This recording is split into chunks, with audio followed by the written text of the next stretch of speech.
बहनों और भाइयों, न सिर्फ दिल्ली के या वो जो मेरे सामने बैठे हैं, लेकिन लाखों लाखों भारतवासी जो इंसाफ के द्वारा इस समारोह को देख रहे हैं और इस खुशी के दिन हमारे संग शामिल हैं।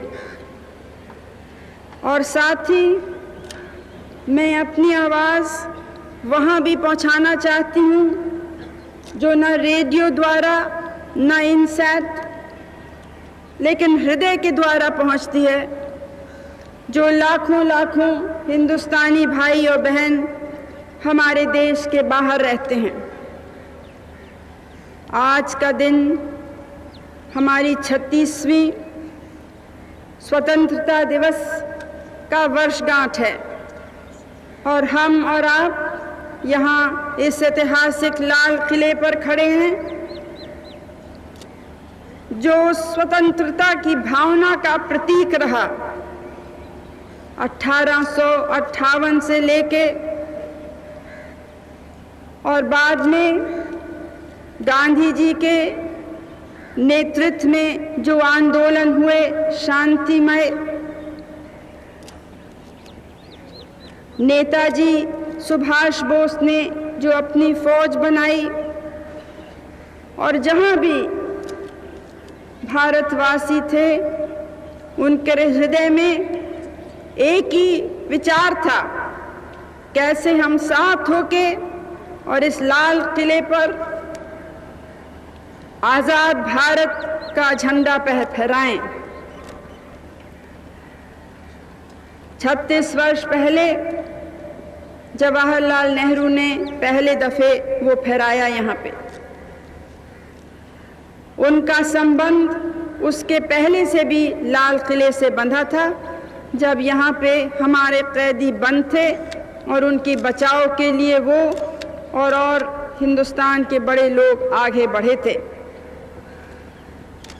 आज का दिन है, एक प्रकार से हम कह सकते हैं कि आंसू का दिन है उनके लिए जो करोड़ों की संख्या में जिन्होंने अपनी जानें दी, चाहे आज़ादी की लड़ाई में, चाहे आज़ादी के बाद उस आज़ादी को बचाने के लिए, उन लाखों के लिए जो घायल हुए, जिनके परिवार बर्बाद हो गए। लेकिन भारत आंसुओं का देश नहीं है। आज का दिन है जब हम गौरव करते हैं कि ना हमने आंसुओं को से अपनी दृष्टि को धुंधला बनने दिया, ना अपने घाव से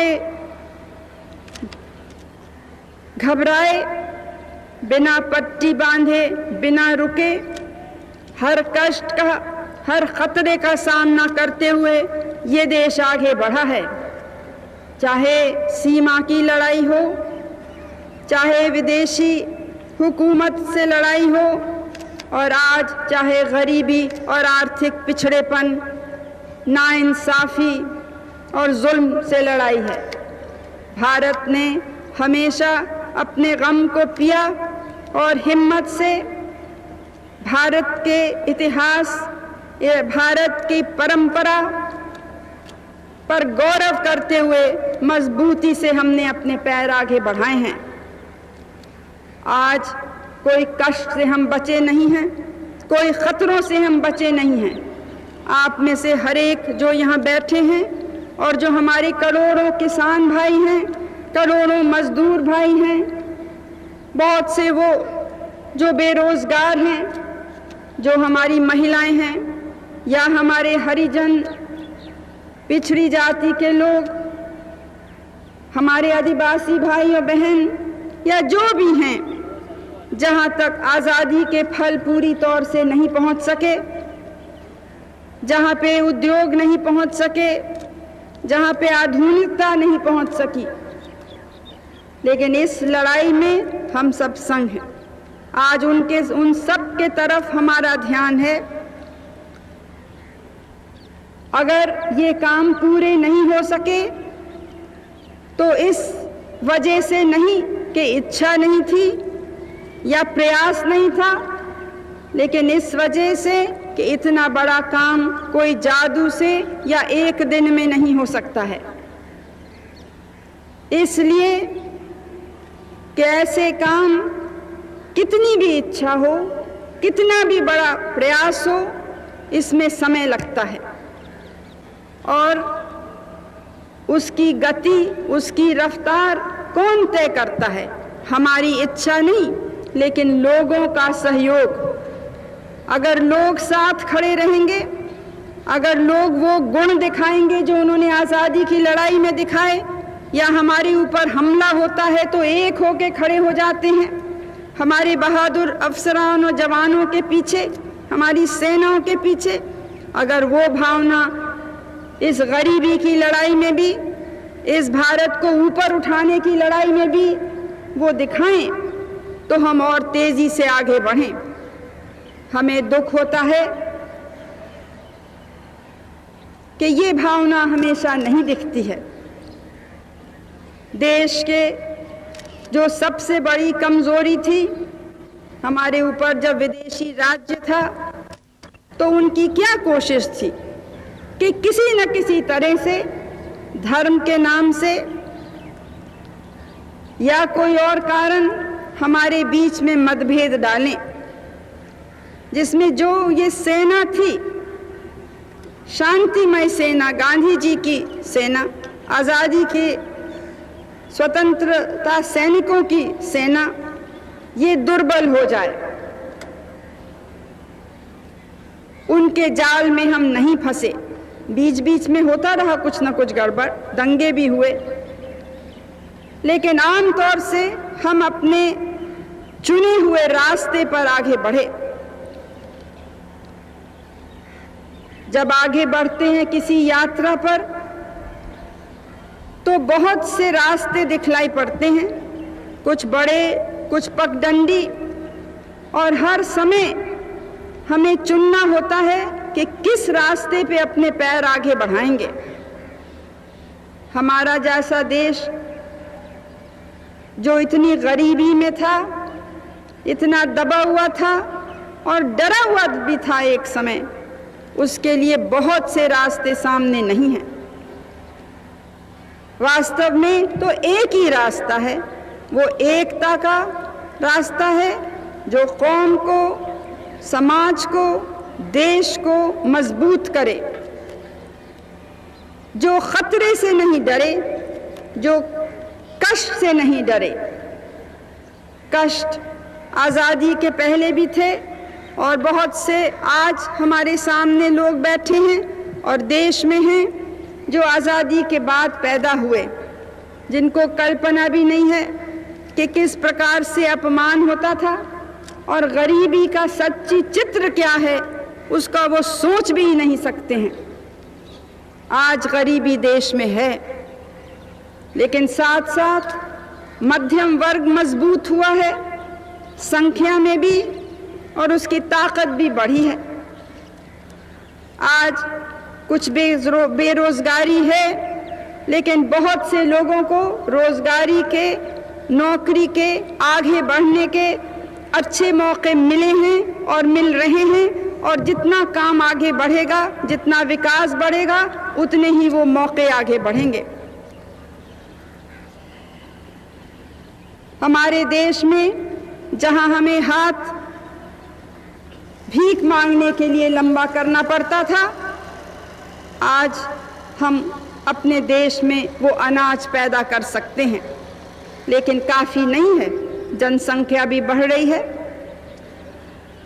ज़मीन की भी ज़्यादा ज़रूरत है, अनाज की भी, शिक्षा की भी, स्वास्थ्य के प्रबंध की, और बहुत सी चीज़ें जिनको पहले हम सोच भी नहीं सकते थे।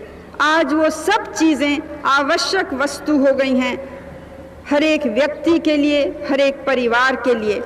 और हमारी कोशिश है कि ये सब जो भी हमारे पास थोड़ा भी हो, उसका बंटवारा इस प्रकार से हो कि किसी को चाहे कष्ट हो, कमी हो, लेकिन बेइंसाफ़ी कम हो, न्याय अधिक से अधिक लोगों को मिले, इस कोशिश में हम आगे बढ़ रहे हैं।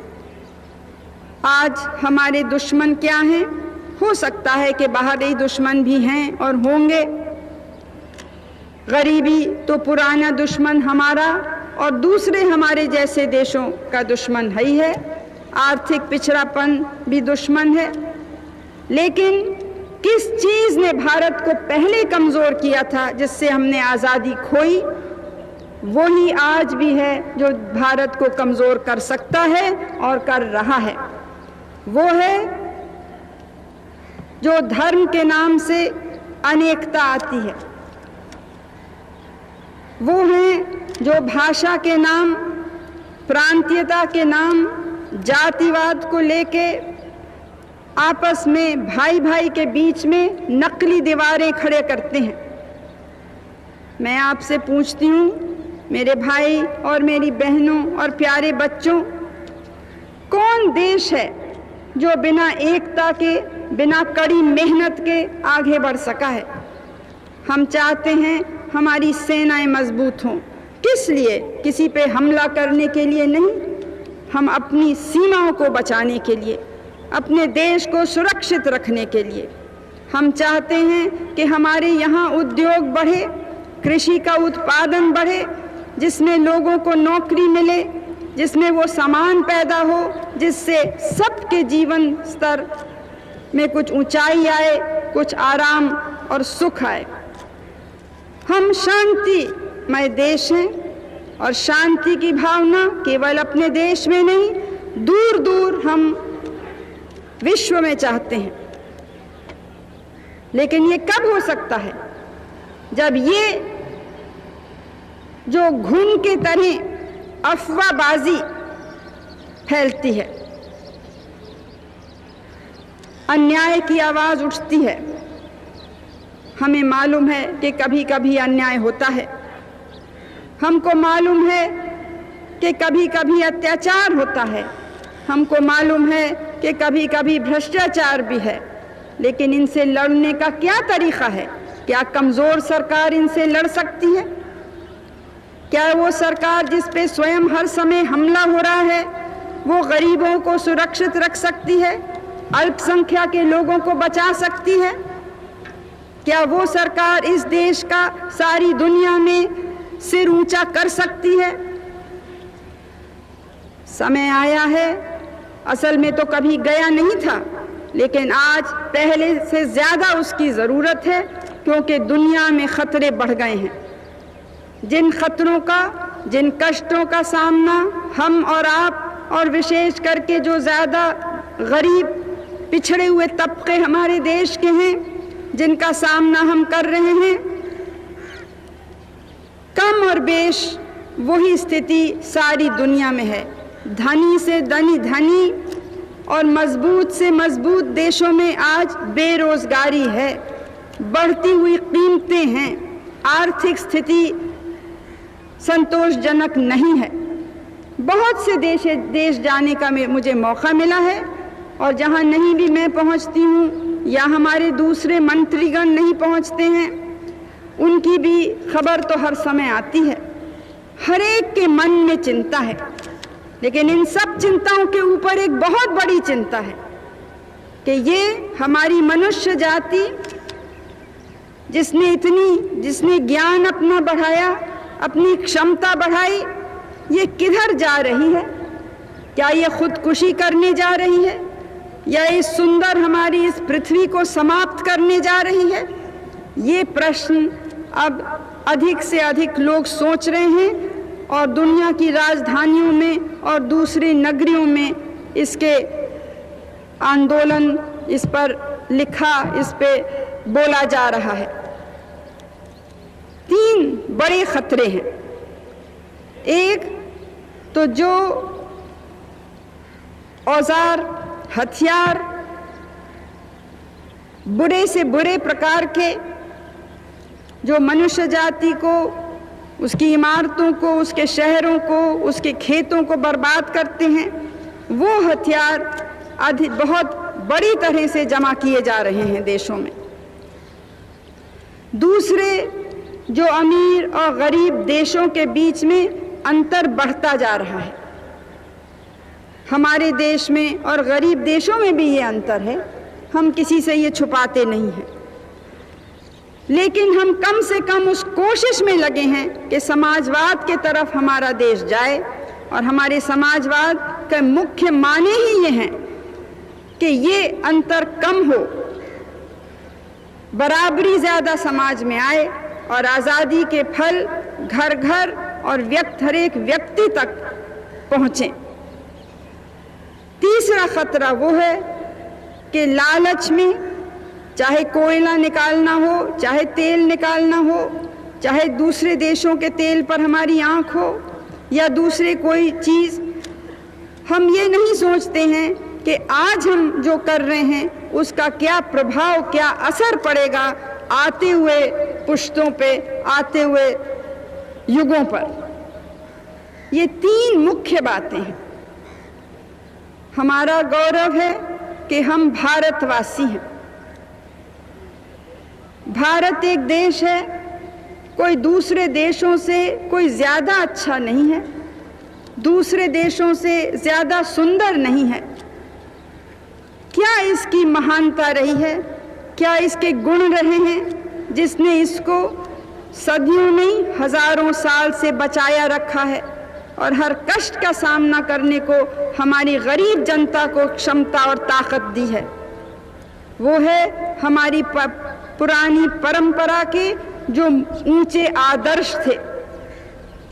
भारत ने इंसान होते हुए व्यक्तिगत रूप से चाहे हजारों गलतियां की हों, लेकिन हमेशा हमारी आंख एक ऊंचे ध्येय पर रही है। और वो केवल भारत की एकता नहीं, लेकिन तमाम जितने प्रश्न हैं उनको हमने एक बहुत सारी मनुष्य जाति को देखते हुए उसमें हम उसके ढांचे में हमने उसको देखते हैं। भारत की परंपरा रही है शांति की,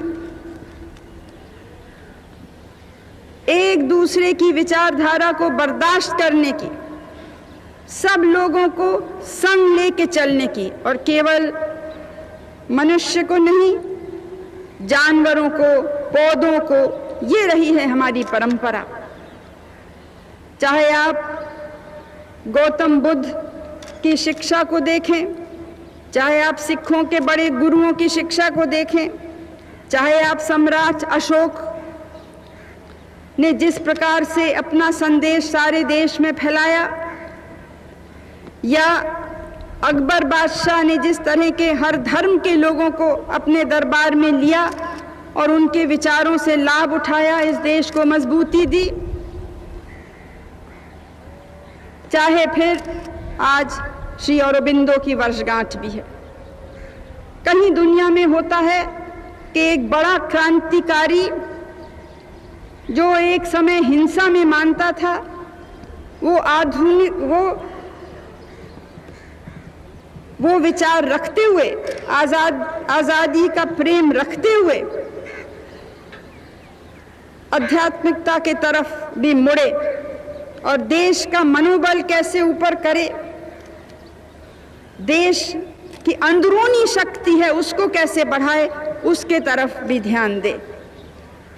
और फिर गांधी जी, जिन्होंने वो मूल्य जो सब धर्मों में पाए जाते हैं, भाईचारे के, शांति और मैत्री भावना के,